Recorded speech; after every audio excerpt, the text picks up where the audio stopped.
Well, a pleasant good morning, sports fans, and welcome to another edition of the PR Man and the Coach Talking Ball on the Ball Father podcast presented by Sportskeeda.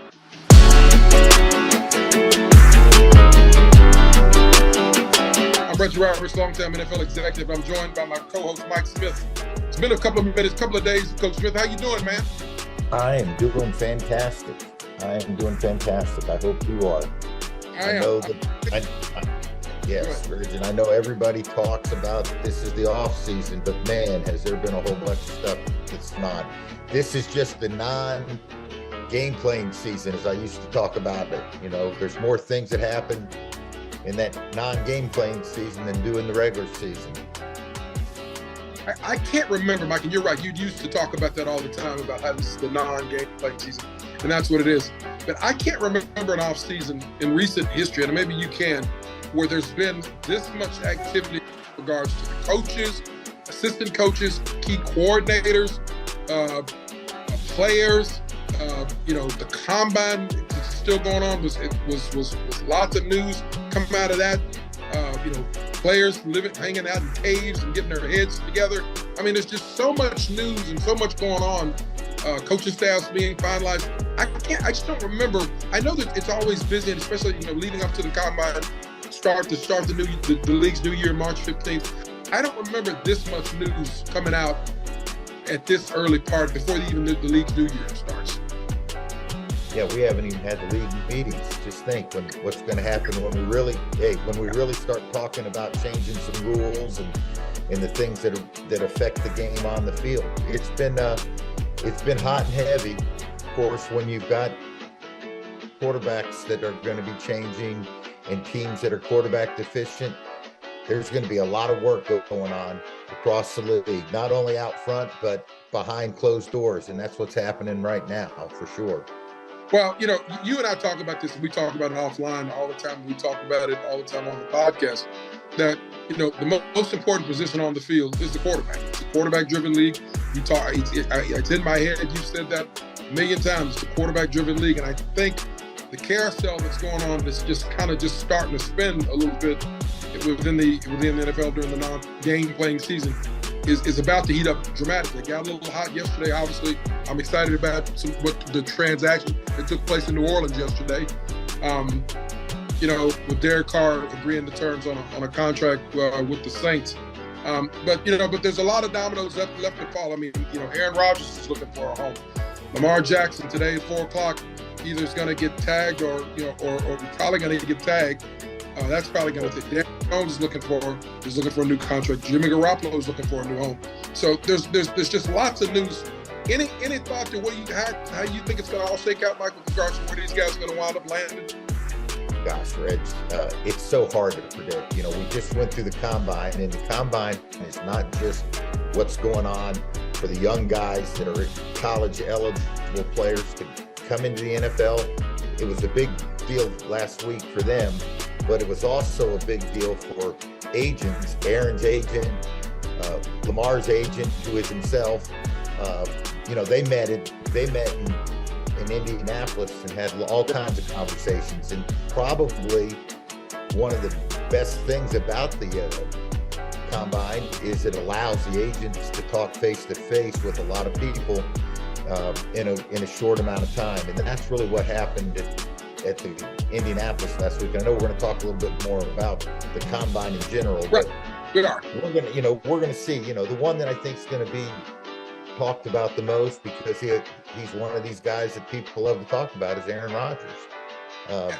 We don't know if he's a Green Bay Packer. We don't know if he's going to continue to play. It's just a matter of waiting to find out, because there's a lot of things that have to happen in terms of Aaron Rodgers. Aaron could decide that he doesn't want to play.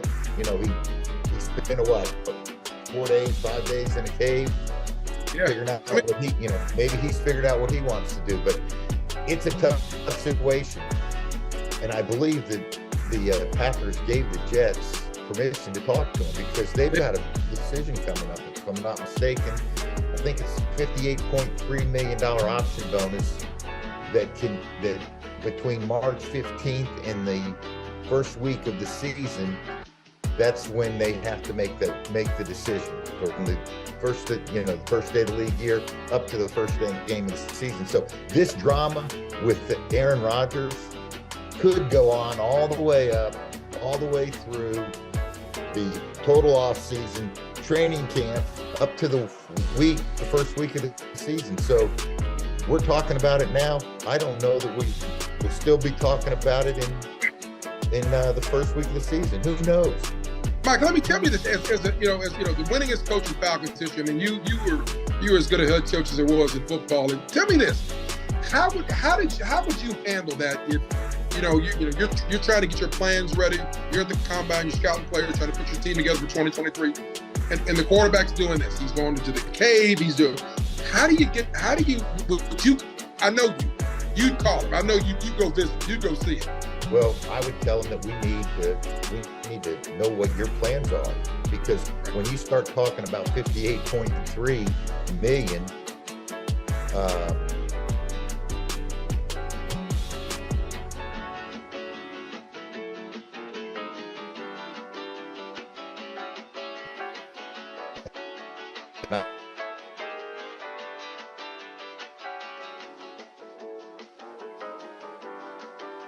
I don't know how much would be facing it needs to happen. We need to know it. Maybe it's the Green Bay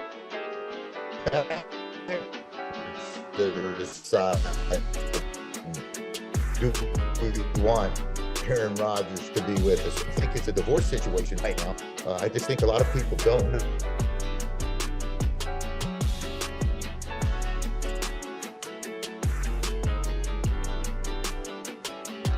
Kind of froze up on me there. V, what we gonna do here, pal?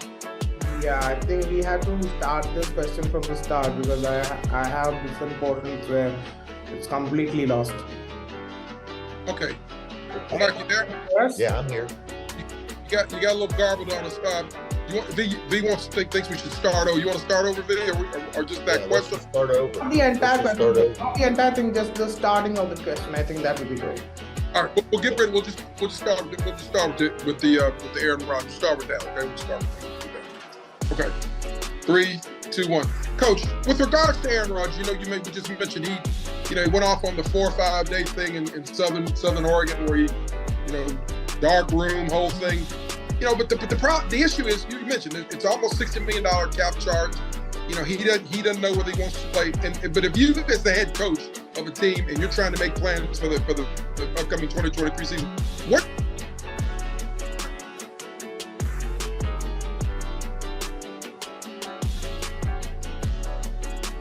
what would you do? Conversation-wise, what conversation would you have? Do we want this player or not? And if we don't, then we need to make sure that we move on. And now I understand the timing of it is not necessarily as important to the head coach as it is to the general manager.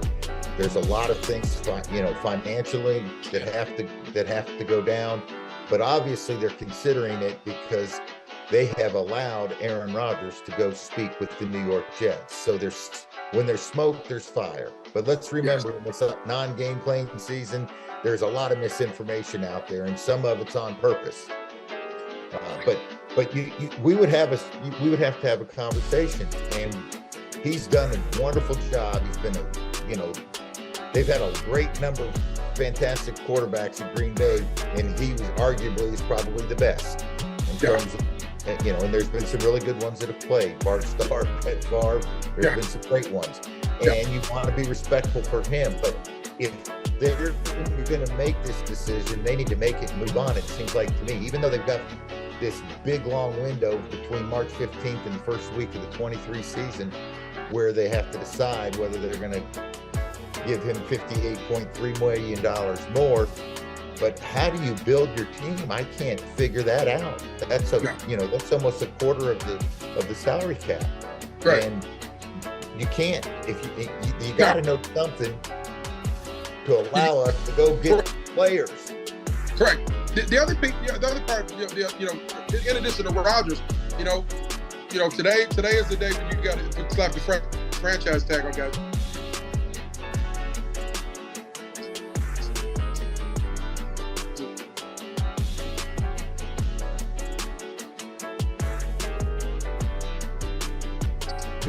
4 o'clock building, a $45.46 million franchise tag for him. But Lamar wants a long-term deal. How do you, what are your guys in Baltimore tell you how that's going to work out? Well, he's going to be a Baltimore Raven more than likely.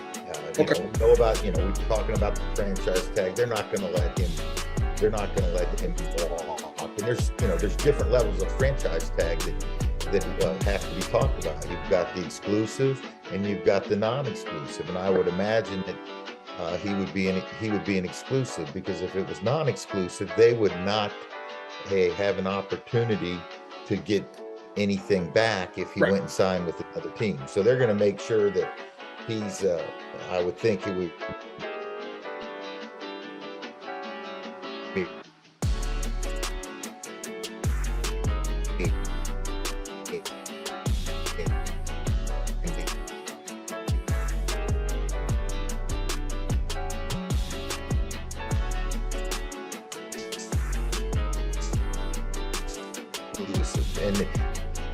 and that's not the trend. That's not the trendy thing to do. Pollard and Jacobs just got that. And that's gonna have a trickle effect, I think, with some of the other places. Look at the Giants. They've got a running back they want to sign, but they also have a quarterback that they want to sign. Right. They want tough. both, and I don't know if they can do both. It's going to be very, it's going to be very interesting. And this is what's so interesting about the conversations that went on last week, because everybody in the league was in Indianapolis last week. That the representatives of the players and that's probably one of the good things about it, is that they're all there and they can sit down face to face with one another and talk about these contractual issues about building their team and putting it together. Mike, let's kind of jump ahead a little bit and talk a little bit about from your days of being at the combine. I can speak to what I did, but you mentioned, I think for the average fan doesn't really understand. They see what's on TV, they see the workouts, and some of the guys who had tremendous workouts, and specifically the quarterback from Florida. We'll talk about him a little bit later.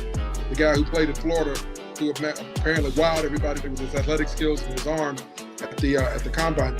But talk a little bit about the conversations that take place. Not the conversations with the players, but the conversations behind the scenes with the owners, with the coaches, with the agents. Talk a little bit about what that's like, and give our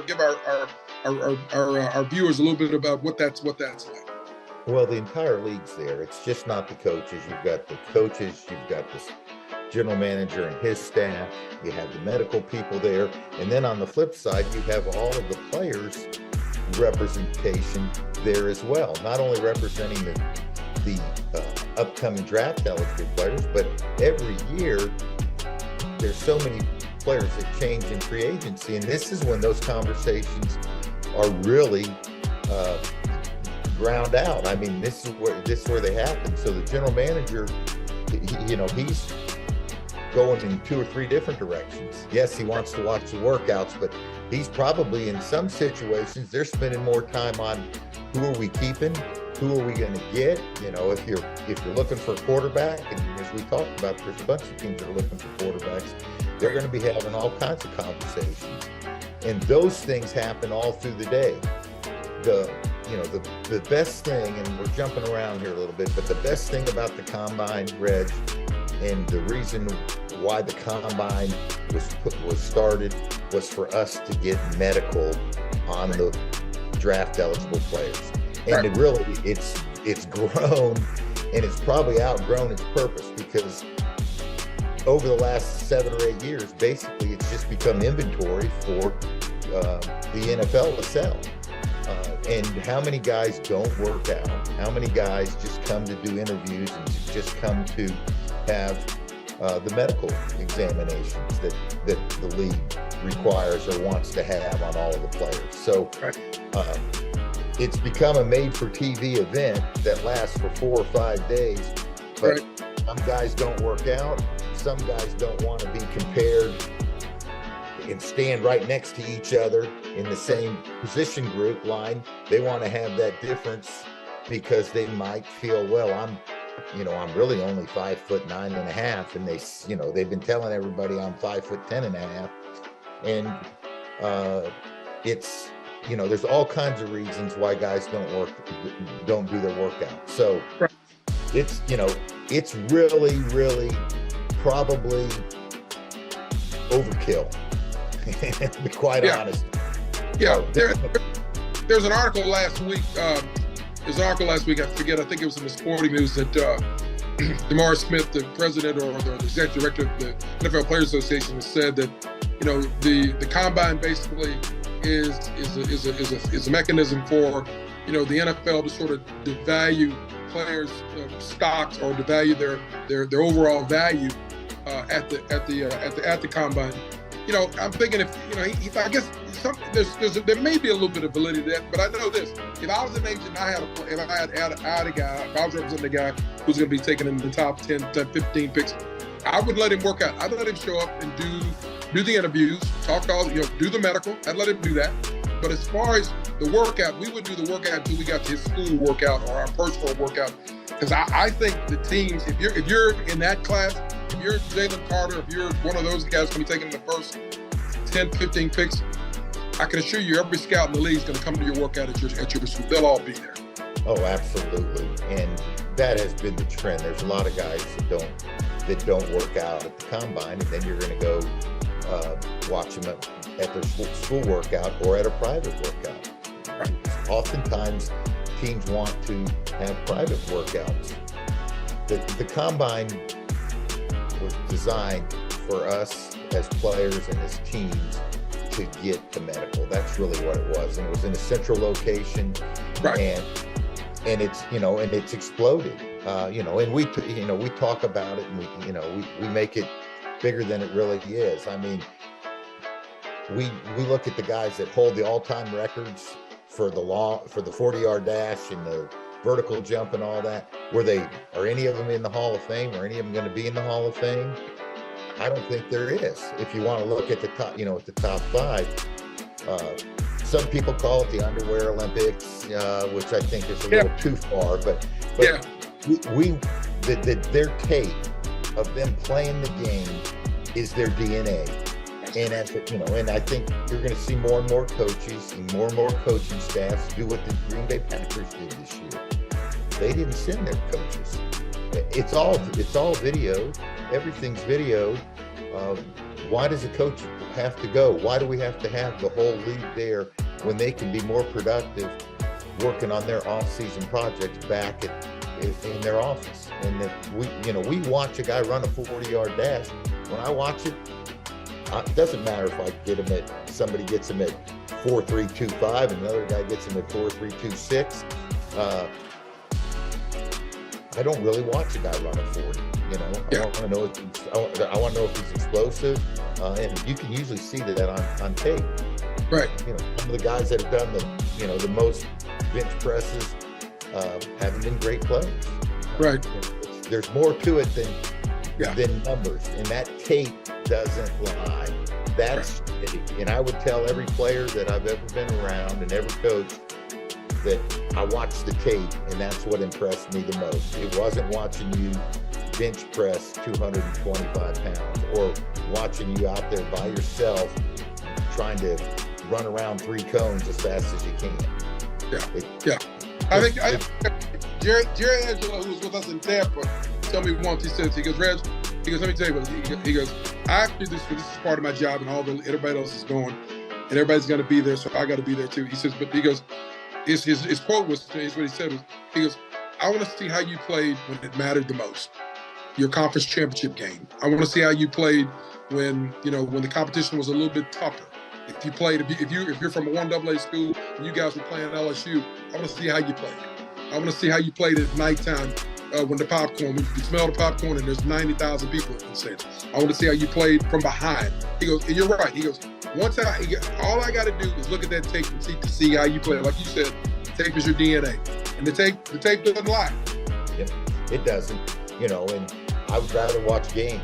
I don't want to. We break them down where it's convenient for us to watch. 20 of his best pass rushes. But what about those 60 that he didn't do well? I would much rather see. And then we went and looked at, we break it down, and now you can watch, hey, his 10 best to his 10 worst, or 25. There's so many ways that we can break the tape down. But watching game tape, and like you mentioned, who he's playing against, I want to see him. Hey, I want to see him play against this guy that's projected to be a second-round draft pick. Right. Let me see what he does there. Does he go in a hole, or shoot? Does he pop off the film? And Right. that's the thing that that's the thing that you want. And then, the interviews are fine, but Reg, we get, I think it's 60. You get 60 15-minute interviews, and most of those guys now have interview coaches, guys like you. Yeah. Yes, that know how to make people sound good. Those things to me are a little bit of a waste of time. You need to have more than 15 minutes, especially if there's some red flags that you want to talk about. And we do it and try to do it in 15 minutes, but I just think it's part of the process that they've done, and that's the way they've done it, and they're going to continue to do it that way. We can have interviews with these players like we're having right now, as easy as can be, and not have to worry about it. You're on with PR Man, the coach talking about on the ball part of the podcast presented by Sportskeeda. Speaking of red flags, coach, let's talk about the kid in Georgia, Jalen Carter, who's supposedly going to be, or was projected to be, the #1 pick in the draft, the upcoming draft that's upcoming in April, a couple of months from now. He had a situation where he had to leave the combine based on something that happened January 15th after Georgia won their second consecutive national championship game. Apparently there was some drag racing. One of his Georgia teammates and a Georgia staffer lost their lives in this accident that took place in Athens. And apparently he was there too. Then there was conflicting information about whether he was there or not. Tell me this: if you're a team that was going, if you're a team that possibly could draft him in the top 5, what's the conversation you would have with him in your interview? He came back and sat down in your room, looking for now. What would be the base of the conversation you'd have with him? Tell me what happened. Real simple. Real simple. Listen to the young man and take in what he said and compare it to the other information that's out there. It was a tragic situation. Some poor decisions obviously were made that evening, but you have to sit down and you have to find out and dig, because everybody is in control, wanting to control the narrative. The University of Georgia wants to control the narrative. The NFL wants to control their narrative. The agent wants to control the narrative for the kid. So there's going to be a lot of things that are out there on different mediums that, who knows, until you have an opportunity to sit down with the player and have a conversation eye to eye and tell me what happened. That would be the conversation that I would want to have. And if it's a legal situation, yes, you would probably also want to have a conversation with his representation, because they will be able to give you a lot more insight than what you're reading in the Atlanta Constitution Journal or on the Georgia Bulldog website or wherever you're consuming your information. Right. And until it is all falls out, goes through the process, nobody's going to know what the situation for that player to play in the National Football League is going to be. Talent-wise, Mike, you're a defensive-minded coach. Talent-wise, what kind of skill does he have? Well, a lot of people were saying just on his tape, which is his DNA, as we mentioned, and if you're going just on the tape, it really doesn't matter what you do at what his numbers at the combine were going to be. I'm sure they're going to be off the charts, but he was, if he was going to be the first probably defensive lineman off the board, doesn't mean he's going to be the first pick. Somebody may trade up.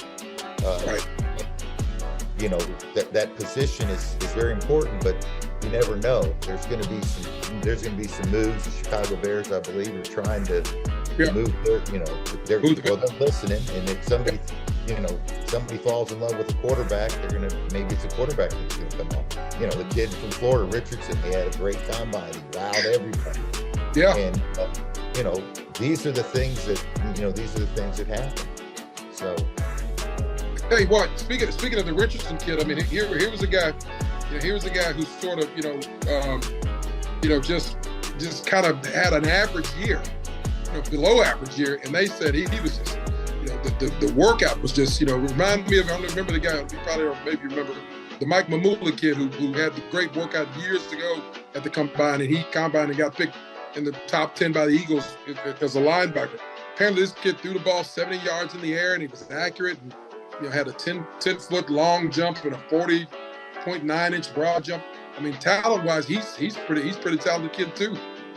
Yes, he is. But we all have to always remember, go back to the tape and watch the tape. And I haven't seen any tape. I've watched him on TV. I've seen him on TV. Watched, being a Floridian, I watched some Florida games, and he's very athletic, and he's got the skill set, it looks like, to be successful. And maybe he just didn't have people around him to play in the SEC this year. But the Florida Gators will be back.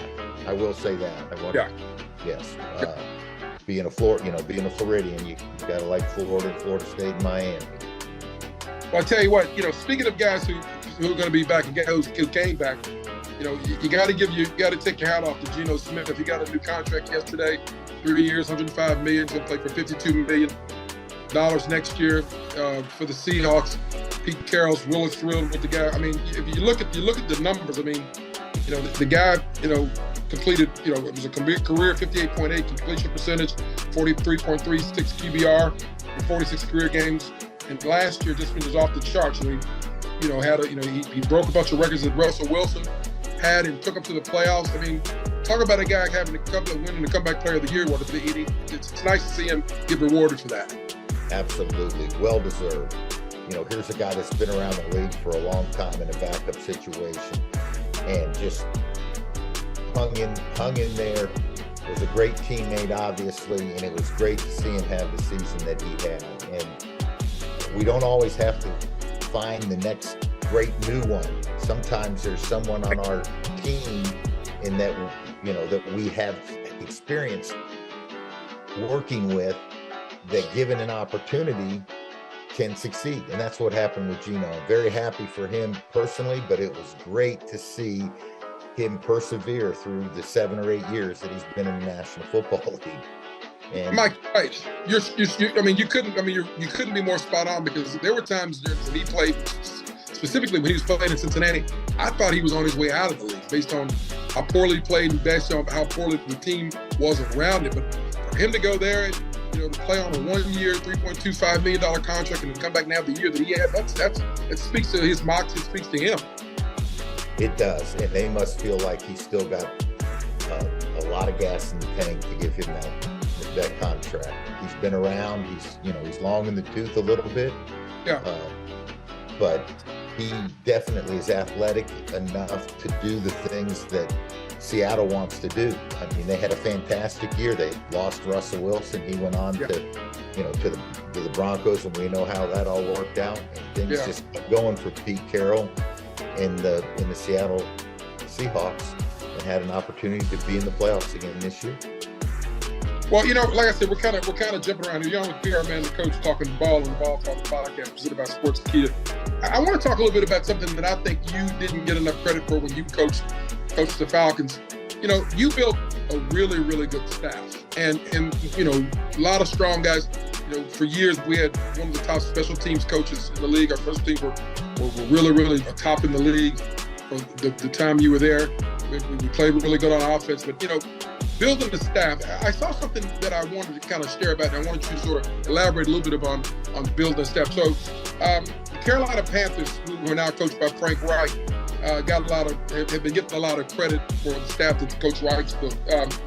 Apparently, this one story, he's put together one of the most veteran staffs that's got 191 years of NFL experience. 191. In another 75 years, as players, guys on this staff were players who spent 75 years playing in the league. The group also has 10 combined Super Bowl rings. including two that are won by assistant head coach Jim Caldwell, one in 2006 as head coach of the Colts, and then 2012 as offensive coordinator for the Ravens. So juxtapose that to the Arizona Cardinals, who are coached by John Gannon, who I know, who spent some time in our building in Atlanta. Gannon's 40. Okay, his defensive coordinator is 29 years old. He was a quality control coach from 2018 to 2019, linebackers coach 2020, and then he was Philadelphia's linebackers coach 2021-22. Now he's the defensive coordinator for the Cardinals. Okay, the offensive coordinator is 35. He's an offensive assistant, running backs coach, quarterbacks coach last year. Okay, they got a first-year head coach, first-year GM. Okay, as opposed to Coach Reich's staff's got 191 years. Doesn't there have to be a little bit of a happy medium between, a little bit of a happy medium to be successful in the NFL as a coaching staff? Well, it's trending younger. There's no doubt about it, Reg. But I can only speak from my experience. And when I was hired, I'm going to tell you the rundown that I had. And we had a lot of experience on our team. I wanted to make sure that two of the three coordinators that I hired going in, I didn't know. I didn't want to work with them because I wanted to be able to work with guys that had different thought processes and came up through different trees, as they call it in the league. Yeah. So I hired Mike Mularkey and Keith Armstrong. Then the other thing that I wanted to make sure of is I wanted to make sure of that this staff had guys that were former head coaches, guys that had sat in the seat that I was sitting in for the very first time. Mike Mularkey was a head coach. Terry Rubisky was a head coach. Emmett Thomas was a head coach. Mike Tice was a head coach. Those guys were guys that I could go lean on. Dirk Cutter coached in college. He was a head coach in college. And probably the most important thing that I wanted to have on my staff is I wanted to have former players, guys that had their ankles taped in the training room, sat in front of their locker and talked to other players. And so I had guys like Terry and Rubisky, Mularkey, Bill Musgrave, Mike Tice. Those are all the offensive guys that had experience playing in the NFL. And then Ray Sugar Bear Hamilton, Brian Cox, Tim Lewis, Emmett Thomas. Those guys were a lot smarter than me. But it's so important in my mind that you have people that are former players and also former head coaches on your staff.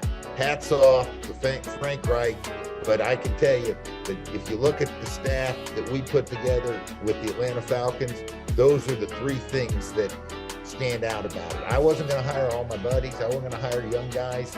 I was going to hire guys that were experienced, because usually when you're taking over a new program in the NFL, it's not because Bill Cowher retired. It's because you weren't very good the year before. You got your ass beat, and they were looking for changes. And let me tell you, those men that I brought in with me, the Mike Mularkeys, Terry Rubisky, Emmett Thomas, Musgrave, Tice, Hamilton, they made me a better coach.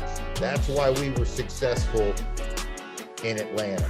And it was hard to keep those guys. Mike Mularkey went on, got a head job. Emmett decided to retire. Those things happen when you put together good guys. It's hard to keep them. They're gonna move up the chain. But that's, to me, Frank did it the right way. But Frank's a former player. Yeah. But time will see. We'll look back in 3 years and we'll say, man, that was brilliant. And I can tell you this, it worked for me in my time in the NFL as a head coach. Yeah. So I agree completely with the way that he approached that, and he's approached it with experience. And that's not an old guy just bitching because there's a bunch of young guys getting head jobs. It changes, and there's some young guys that are doing great jobs. Listen, you can't doubt the job and knock the job that Coach Sirianni did to get the Eagles to the Super Bowl this year. He did a great job. But I'm a little bit, experience matters. I think especially when you're like you said, you go to a program that's when most of these places you're at. Bill Cowher doesn't resign. You're there because they have you're going to get fired. Your butt's going to get fired in the National Football League. That's going to happen. Just live with it. Yeah. You're gonna get hired. You're gonna get fired. It happens. That's right. They hire you to fire you, buddy. Yeah, but the you know the approach, I think when I read this, the approach that I think Coach Reich is taking is the right one, because you know the game is about teaching, the game is about coaching, the game is ever evolving. It's in good a shape as it's ever been. But I do think, you know, especially, and I can give you an example. I was talking to somebody about this the other day. Experience matters, and I think the experience showed up big time in our signature game in the second half of the Super Bowl. Experience showed up. It showed up big time. But and these young coaches, believe me, I wouldn't be saying this because people take it the wrong way, but they've done a fantastic job. They are very, very innovative. They've done some, you know, they've done some great things, but I do believe that experience matters, and we'll see. You know, we can juxtapose that down the road. Yeah. Finishing up with the PR man, the coach talking ball on the Ball Problem podcast, presented by Sportskeeda. Coach, you know, like I said, there's been a lot of movement. We talked at the opening of the podcast. There's been a lot of movement within the NFL. Specifically, a lot of big name guys that changed jobs at the coordinator spot. You know, Jim Bob Cooter, really good offensive coordinator, is now in Jacksonville. Brian Flores, who was with Coach Tomlin in Pittsburgh, is now running the defense for the Minnesota Vikings. Vance Joseph has gone back to Denver. He was a head coach there for a couple of years. He's gone back to Sean Payton's defensive coordinator. And Bill O'Brien, who's as good an offensive coach as in my opinion, as there is in football, is now going to be tutoring Mac Jones, and will probably make Mac Jones better quarterback.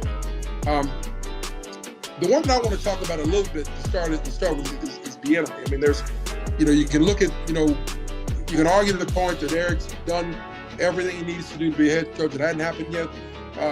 He's had to go all the way.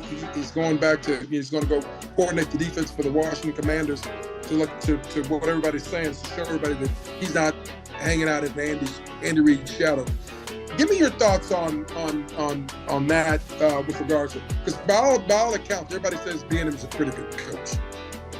Well, obviously, he's been a very good coach to be involved with the Kansas City Chiefs for that long, and you know, he was sitting right there with Andy Reid when they put in all those game plans. Although Andy called the game, right? This is going to be a great opportunity for Eric Bieniemy to go be the offensive coordinator with the Washington Commanders, and he's got a head coach that's a defensive-minded head coach that's going to stay out of his way, and he's going to have an opportunity to really shine and show what type of play caller he is and what kind of leader of men he is, because he's going to have that whole entire room. It's not going to be Andy's room. And I have to say this, Reg, it's tough on the hiring cycles here in the last few years, because so many of the head coaches in the NFL now are the offensive play caller, and it's an issue for the advancement of some of the coaches, because they're getting pigeonholed that, right, oh, he didn't call the plays. Right. But there's been a double standard too, because for a while it was, these young quarterback coaches that worked with Sean McVay. Sean always called the plays, but right, man, he worked with Sean.